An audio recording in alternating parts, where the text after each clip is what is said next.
The glass broke and fell down to the ground, getting everywhere. But I'd rather get falling glass on me than a bullet to the head. I covered the old girl up out of instinct, my body on top of hers, waiting for the bullets to stop. And eventually they did. Main chick versus side bitch. Chapter 32, Orlando. It was too late. Everyone was already starting to stampede out of the club. Come on, get up! I pulled her to her feet. Not sure why, but her shaking body and screams made me feel like I had to protect her. Oh my God! Oh my God! Larry, you alright? I screamed to my worker. Yeah, I'm good. He looked like none of this shit fazed him. You want me to stay and work or pack it up? Looking around, the club was in chaos. The music had stopped and everyone was headed for the door. Before I could answer, the lights came on. Nah, man, pack that shit up. I'll get straight with you tomorrow. Aight. This was nothing to us. Gunshots and niggas scrambling. But what I needed to know was where was this shit coming from. I had enough heat on me, and niggas shooting at this club had never happened before. Something told me Link had his fingers all over this shit. Yo, Turo, what the fuck going on? Man, some fucking car drove up bussin'. Was it Link and them niggas? Shit, I'm not sure. That was all I needed to hear. Yo, I'm out. I gave him a 5, but looking down, I noticed old girl was still holding on to me like I was her man. Yo, baby girl, you gotta let me go. Shit, I'm sorry, The tears were streaming down her face then. She didn't have to say it. Those were tears of somebody that had been around gunfire a time or two, and it hadn't ended well. Look, it's okay. You're okay. I'm okay. Let's get you to your car. Now come on. I didn't wait for an answer. Taking her hand, I led her through the maze of people to a side door. My car was a few feet away. I'll take you to your car. What's your name? Arian. Her voice was shaky like her hands. It's cool, Arian. We safe, alright? She agreed with me as I walked with her. Other people were burning rubber and running. I already knew that whoever it was had to be long gone. It was nobody but Link who did this shit, and he was the only one trying to send a message. He wanted his money, and I wanted to give it to him, but I had other shit I needed to do first. Here, there's my car right there. I hit the alarm, but something didn't look right. Getting closer to my car, I looked a few feet lower to the ground. Is that your car on flat tires? What? The tires were flat as a fucking pancake. Ain't this a bitch? I touched the rubber, feeling the slashes. Deep gashes that wasn't a mistake. Every single tire had at least 2 of them. Man, what the fuck?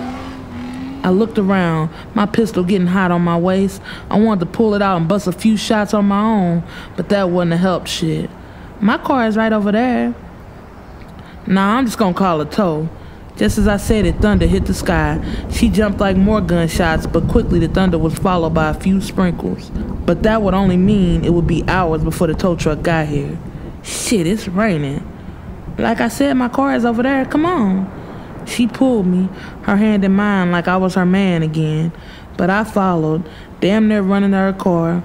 We got in just in time for the sky to open up and throw down a monsoon of rain. Damn, man. I didn't know it was supposed to fucking rain. Neither did I.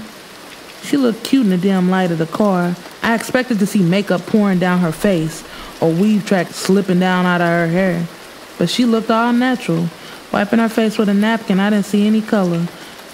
With a few fingers through her hair, she pulled it back up into a ponytail. I could tell by the way her fingernails went down to her scalp and pulled her hair back up that it was all hers. That shit turned me on. And that's when I saw it. I remember where I knew her from now. Wasn't you at a law office earlier today? Law office? Yeah, earlier today. Oh, yeah, I was there looking into some business about getting my daughter back. Word? Yeah, it's a long story, she said, turning on the car. So you gonna call a tow truck? Nah, you could just take me to my crib if you don't mind. I don't stay far. I'll get my other car and come back and get this one. Damn, you got 2 cars? Yeah, every man needs a work vehicle and a personal vehicle. She smirked at that, nodding her head. What, you ain't never heard that before?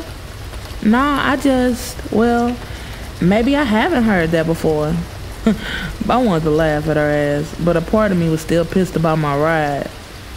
Yeah, I figured that. You probably used to dealing with some bust-ass niggas. I'm nothing like that. I smoothed off my clothes as the lightning lit up the sky. You must be used to dealing with some petty-ass bitches. Why you say that? Because only a petty bitch would slash some tires. She eased away from the curb as I thought about her words. A bitch? Really?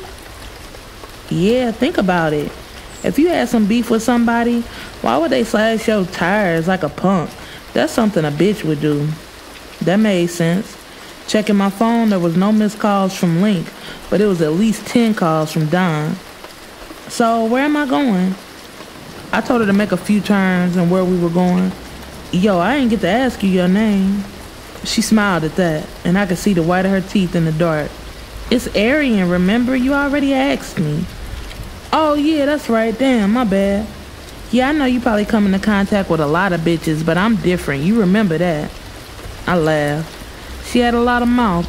I could tell that she was a handful, but lucky for her, my hands were free at the moment.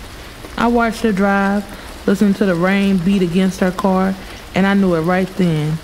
I was gonna fuck the shit out of this chick tonight.